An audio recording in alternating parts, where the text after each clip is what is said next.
Diagnosing pulp vitality is the most challenging part in endodontics, as the accurate status of pulp is must for treatment planning.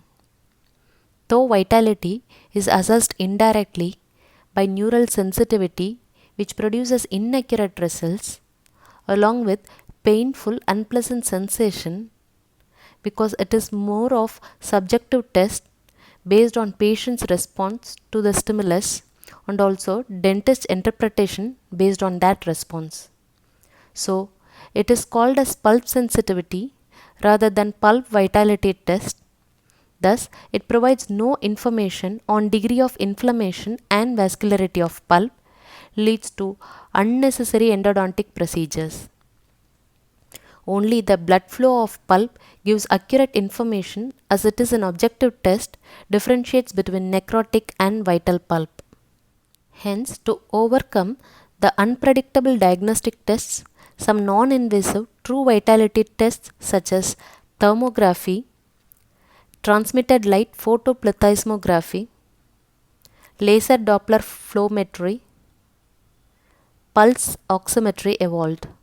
Among these, today we are going to see pulse oximetry and its principles. Pulse oximetry is based on measuring the amount of oxygen diluted in blood, which is called as oxygen saturation in blood, by utilizing light at two separate wavelengths, which eliminates oxygenated and deoxygenated hemoglobin of blood. Pulse oximetry sensor consists of two light emitting diodes, one to transmit visible red light of 660 nanometer wavelength and other to transmit infrared light of 940 nanometer wavelength. A photodetector placed on opposite of vascular bed to be detected, connected to a microprocessor.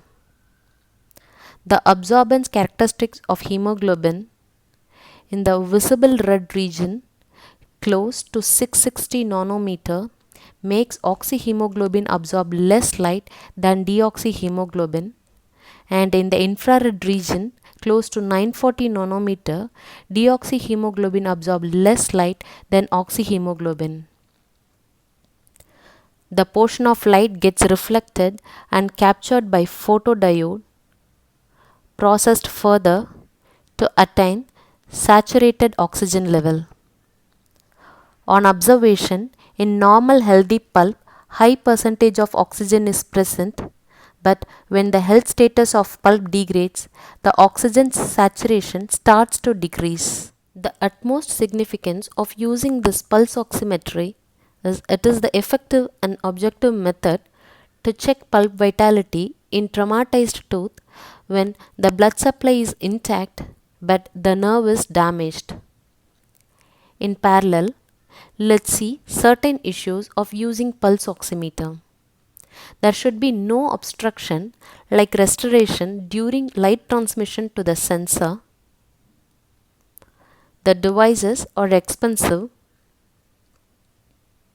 may give false positive responses when the sensor not held properly with the interference of gingival oxygen levels.